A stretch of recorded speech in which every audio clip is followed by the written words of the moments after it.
Hello guys! So, this video, magbibigay lang ako ng honest review about dito kay sitaw. Kung isa kang sitaw seller or gusto mong mag-umpisa kay sitaw, I think na you should watch this video first.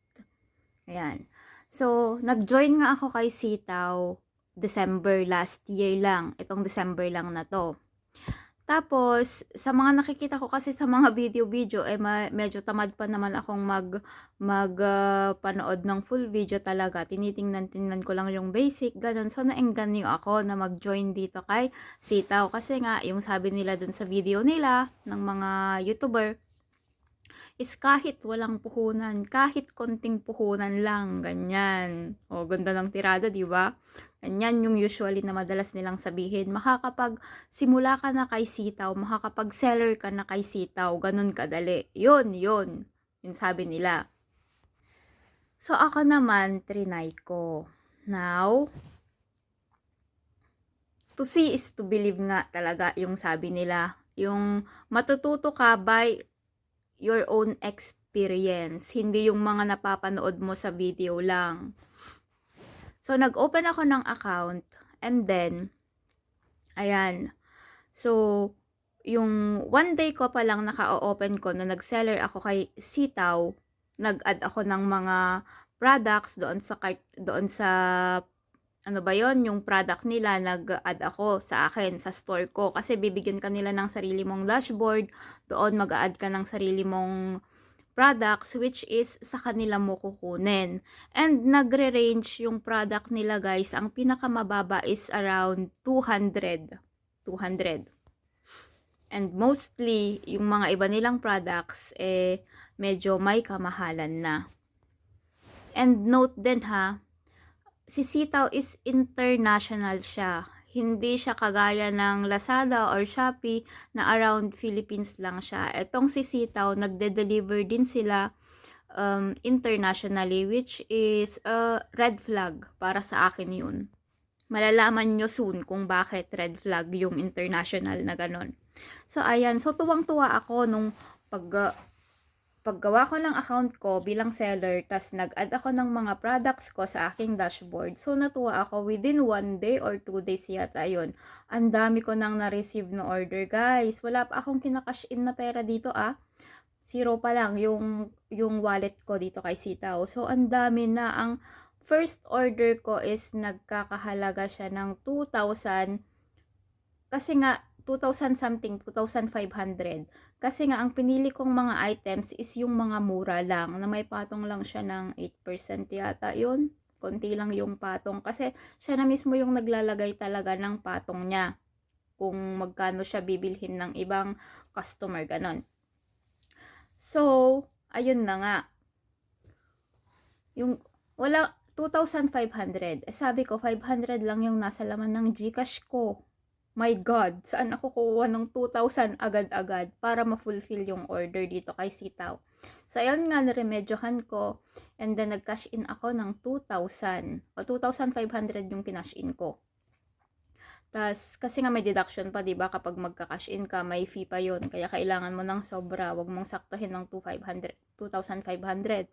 So, nag-cash in ako muna ng 2,500 at finulfill ko yung order na yon na nasa dashboard ko. And then, so, na-fulfill na nga. So, na-clear na yon. And then, later again, meron na naman akong na-receive na order, guys. At pag-check ko sa dashboard ko, dumami ng dumami.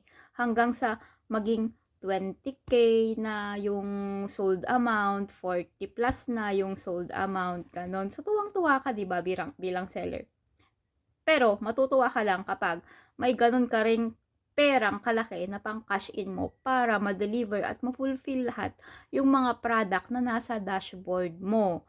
Kasi kung wala, mapupunta lahat yan doon sa overdue at pending orders. Wala kang kikitain dyan, guys. Lalo na kapag nakapag-umpisa ka pa lang ng 1K, 2K, kaya hindi ko siya nire-recommend sa mga gustong mag-small seller na ang puhunan nyo lang is 1K, 2K, 3K, walang mapapalayan, guys. Trust me.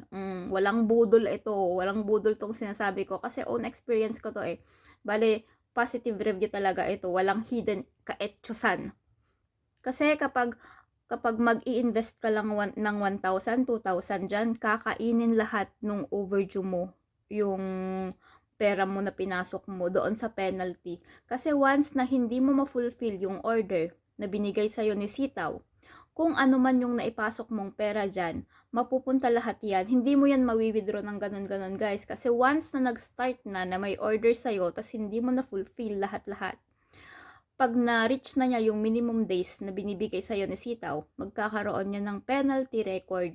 At sa akin mayroon akong hindi na-fulfill, tas na-reach niya yung days na binigay na palugit sa akin ni Sitaw. Nagkaroon siya ng penalty na 27 something pesos. Ayun. Hindi naman ganun kalaki, 'di ba? Pero 20 plus din 'yon. 27 pesos din 'yon. Eh kapag nagsunod-sunod yung overdue mo at penalty mo, maiipon yung maliit hanggang sa ma-accumulate niya lahat nung na-invest mo or na-cash in mo doon sa wallet mo kay Sitaw.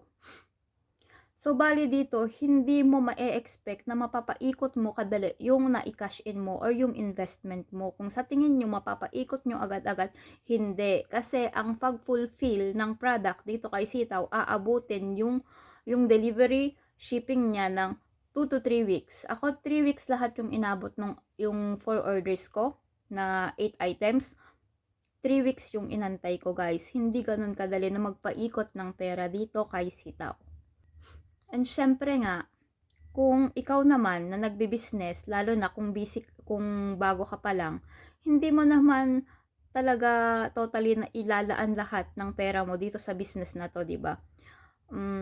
Take a risk, sabi nga nila, kung gusto mo ng isang bagay, always take a risk. Pero yung magre-risk ka ng malaking pera na, yung parang nangyayari dito is, kung meron kang orders na umabot ng 40k, 20k, mag-iisip ka, saan na naman ako kukuha ng pang cash in ko para ma-fulfill lahat to na wala pang bumabalik na puhunan sa'yo. Sabi ko nga sa customer service ni Sitaw, sabi ko, in English siya pero Tagalogin ko na lang, baka manusiblit pa ako dito. Sabi ko sa kanya, ang tagal ng delivery nyo at shipping. Wala pang bumabalik na kapital, meron na namang orders na napatong-patong. So, hindi naman ako pwedeng mag-cash in para ma-fulfill lahat ng mga orders na walang bumabalik sa akin. So, ako ngayon guys, yung nasa freezing money ko before is nasa 3,000 something siya. Ngayon may bumalik na 1,600 yata. Ayun, yan, 1,600. Nung bumalik na yan, talagang winidraw ko na siya. Ngayon, pending pa rin siya dyan. Pending pa. Hindi ko pa alam kung kailan niya itra-transfer sa aking GCash. Meron pa ako bale 1,000 plus na hindi pa nakukuha. Pero na-deliver na lahat ng mga products na una kong na-paid kay Sitaw. Na-fulfill na yung products na yon. 4